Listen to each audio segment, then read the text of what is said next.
El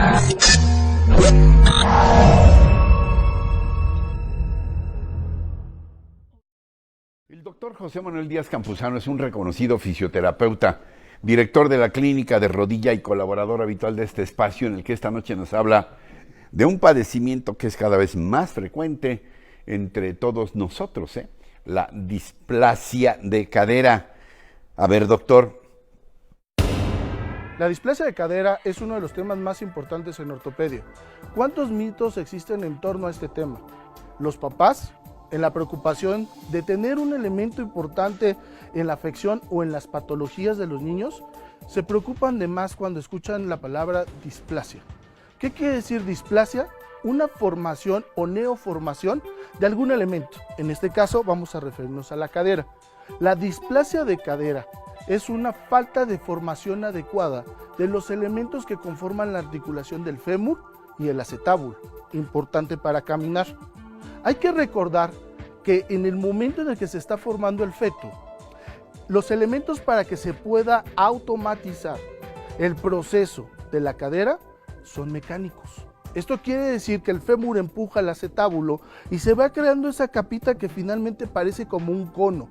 Muchos libros lo describen como un cono que sostiene la pelota de golf, y es muy parecido.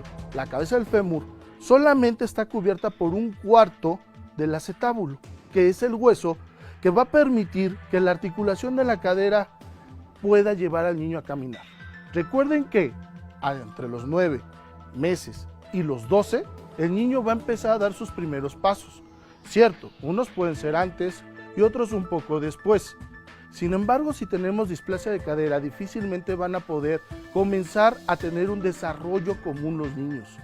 La displasia de cadera se divide en 4. Cada uno de estos puede llevarnos a una cirugía o no. El grado 1 y el grado 2 responden muy bien siempre y cuando los niños se atiendan antes de 6 meses.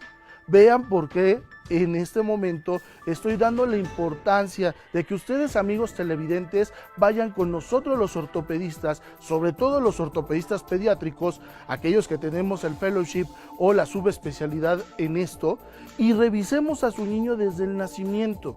Debería de ser parte de la canasta básica de las revisiones de los niños cuando nacen, porque si sobrepasan los 6 meses de edad, hay algunos elementos conservadores que ya no sirven. El arnés de Pavlik. Te estoy hablando de un arnés al cual, reduciendo la cadera de tu niño, podemos hacer este estímulo biomecánico de la cadera para que se creen los elementos y tu niño pueda caminar, aún teniendo displasia, naciendo con ella. Fíjense qué sencillo es. Solamente una revisión, la colocación de este arnés, y si tú sigues las indicaciones, tu niño va a ser normal. Pero ¿qué pasa después de estos 6-8 meses de edad?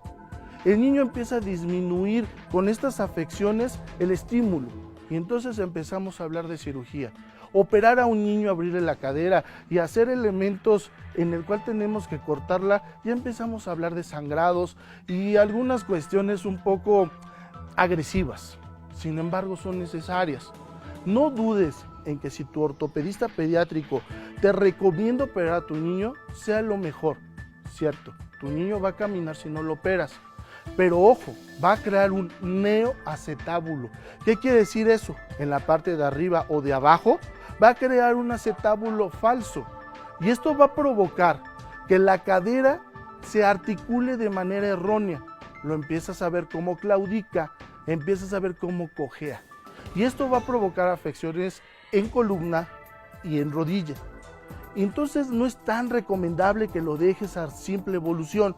No te dejes engañar, no escuches esos mitos que de repente dicen, ¿cómo crees que lo vas a operar tan pequeño? Si se opera es porque es efectivo, confía en nosotros.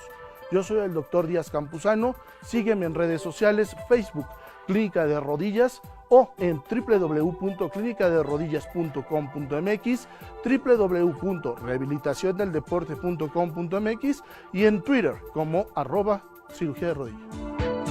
Gracias, doctor Díaz Campuzano.